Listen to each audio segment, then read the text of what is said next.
Welcome to right news. Political remark కార్యక్రమానికి స్వాగతం. కడపలో అత్యంత ప్రతిష్టాత్మకంగా జరుగుతోన్న మహానాడు కార్యక్రమంతో రాష్ట్రంలోని ప్రజలందరి కళ్ళు యువ నాయకుడు మంత్రి నారా లోకేష్ పైనే ఉన్నాయి. టీడీపీ వ్యవస్థాపక అధ్యక్షుడు ఎన్టీ రామారావు జన్మదినం సందర్భంగా జరుపుకునే మహానాడు కార్యక్రమంలో ఆ పార్టీ ఎప్పటికప్పుడు నూతన అధ్యక్షుడు ఎన్నుకోవడం పరిపాటి. ఎన్టీఆర్ తదనంతరం ప్రస్తుత ముఖ్యమంత్రి నారా చంద్రబాబు నాయుడు అధికారంలో ఉన్నా లేకున్నా పార్టీని ఎక్కడ అశ్రద్ధ చేయకుండా తన మేధాశక్తితోనూ పోరాట పటిమతోనూ ముందుకు నడిపించిన చరిత్ర ఉమ్మడి ఆంధ్రప్రదేశ్ రాష్ట్రంలోనే కాదు, యావత్తు దేశంలోనూ అందరికీ తెలిసింది.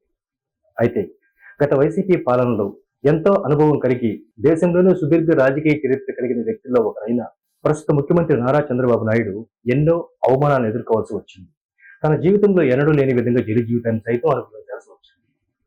సరిగ్గా ఇదే సమయానికి యువనేతగా యువగళాన్ని ప్రారంభించి రాష్ట్రంలోని ప్రజలందరూ తన ధైర్య సాహసాలతో నిర్మించిన నారా లోకేష్ ఆత్మస్థైర్యాన్ని దెబ్బతీయడానికి వైఎస్ఆర్ కాంగ్రెస్ పార్టీ కుట్ర పన్నిందని, ఈ దెబ్బతో లోకేష్ బాబు డీలా పడిపోవడం ఖాయమని అందరూ అనుకున్నారు. అయితే లోకేష్ బాబు నేటికి తనకు దేవుడిచ్చిన అన్నయ్యగా చెప్పుకునే ప్రస్తుత ఉప ముఖ్యమంత్రి పవర్ స్టార్ పవన్ కళ్యాణ్ సహాయ సహకారములతో ఎక్కడికక్కడ ధైర్యంగా నిర్ణయాలు తీసుకుని తాను తలపెట్టిన యువగళాన్ని విజయవంతం చేయటమే కాకుండా ఎన్నడూ కని విననంతగా పార్టీని భారీ మెజార్టీతో అధికారంలోకి తీసుకొచ్చారు. దీంతో రాష్ట్రంలోని అందరి కళ్ళు యువనాయకుడు లోకేష్ బాబు పైనే పడ్డాయి. ఎంతవరకంటే యావత్ ప్రపంచం గర్వించే స్థాయికి ప్రధానమంత్రిగా ఎదిగిన భారతదేశ ప్రధానమంత్రి నరేంద్ర మోడీ గారు కుటుంబ సమేతంగా విందుకు ఆహ్వానించే అంతగా లోకేష్ బాబు ఎదిగాడు. వినయ విధేయతలకు మారుపేరుగా మారాడు. దీన్ని బాగా శ్రద్ధగా గమనిస్తున్న పార్టీలోని ప్రధాన అనుచరగణంతో పాటు సీనియర్ నాయకులు, పొలిట్ బ్యూరో సభ్యుల సలహాల సూచనల మేరకు నారా లోకేష్ బాబుకు పార్టీలోని అత్యంత కీలకమైన వర్కింగ్ కమిటీ పదవిని కట్టబెట్టబోతున్నారు. వయసు రీత్యా చంద్రబాబు నాయుడు ఎక్కువ శ్రమ పడుతుందన్న ఆయన శ్రమలోని కొంత భాగాన్ని లోకేష్ బాబుకు అప్పచెప్పే పనిలో పార్టీలోని పెద్దలంతా తలమునకలై ఉన్నారు. ధైర్య సాహసాల్లోనూ తెలివితేటల్లోనూ ఇప్పటి వరకు తనను తాను నిరూపించుకున్న లోకేష్ బాబు ఇకపై జాగరూకతతో వ్యవహరించాల్సి ఉంది. ప్రపంచంలోని ఏ పార్టీ ప్రకటించినంత బాహాటంగా కార్యకర్తనే పార్టీకి ఆయువు పట్టు అంటూ అలాంటి పార్టీ కార్యకర్తల అభివృద్ధి లక్ష్యంగా పనిచేస్తానంటున్న లోకేష్ బాబు ఒకవైపు కార్యకర్తల ఎదుగుదలకు కృషి చేస్తూనే మరోవైపు కరుడుకట్టిన నేరస్తులతో నిండిన ప్రత్యర్థి పార్టీ అయిన వైఎస్ఆర్ కాంగ్రెస్ పార్టీ నేతలతో పోరాడాల్సి ఉంది. దేశంలోనే కాదు, యావత్ ప్రపంచంలోనే అత్యంత ప్రమాదకరంగా మారుతుంది రాజకీయ ఆర్థిక ఉగ్రవాదం. ఒకప్పుడు నీతి నిజాయితీలు, ప్రజలకు మేలు చేయాలనే తలంపు నూతనంగా ఏర్పాటైన రాజకీయ పార్టీలో కించిత్ కూడా కనబడకపోవడం గమనార్హం.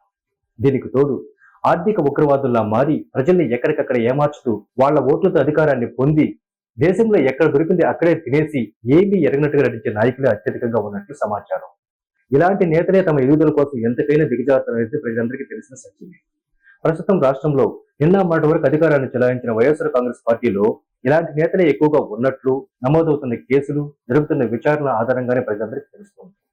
ప్రస్తుతం తెలుగుదేశం పార్టీలో క్రియాశీలకంగా ఎదుగుతున్న లోకేష్ బాబు అత్యంత ప్రమాదకరము, ప్రజా రాజ్య రక్షణకు అపాయకరమైన వ్యక్తులతో సుదీర్ఘంగా పోరాడాల్సి ఉంది. ఇటువంటి నేపథ్యంలో లోకేష్ బాబు ఎంతో జాగ్రత్తగా వ్యవహరించాల్సి ఉంది. తనను తాను కాపాడుకుంటూ పోరాడాల్సి ఉంది. కేవలం మంచి పనులు, మంచి పాలన అందించడం ద్వారానే ఒక రాజుకు తన రాజ్యంలో సరైన గుర్తింపు రాదు. ఇంతెందుకు, రావణాసురుడిని వధించకపోతే శ్రీరామునకు, కంసుడు నరకాసురుడు లాంటి రాక్షసులను సంహరించకపోతే శ్రీకృష్ణులకు శాశ్వత గుర్తింపు వచ్చి ఉండేది కాదు, ధర్మం కాపాడబడి ఉండేది కాదు. కావున ప్రజల సొత్తుతో అధికారం చెలాయించే నాయకులు మదమరిచినప్పుడే లోకేష్ బాబు శక్తియుక్తులకు తగిన గుర్తింపు, దేశంలోని పెద్దల ఆశీర్వచనాలు అందడంలో సందేహం లేదు. చూద్దాం లోకేష్ బాబు సామర్థ్యానికి ఎన్ని పరీక్షలు, ఎన్ని విజయాలు దొరుకుతాయో మరి. ఈ విషయంపై మీ అభిప్రాయాన్ని కామెంట్ చేయండి, లైక్ చేయండి, షేర్ చేయండి, మా రైట్ న్యూస్ ఛానల్ సబ్స్క్రైబ్ చేయండి. ధన్యవాదాలు.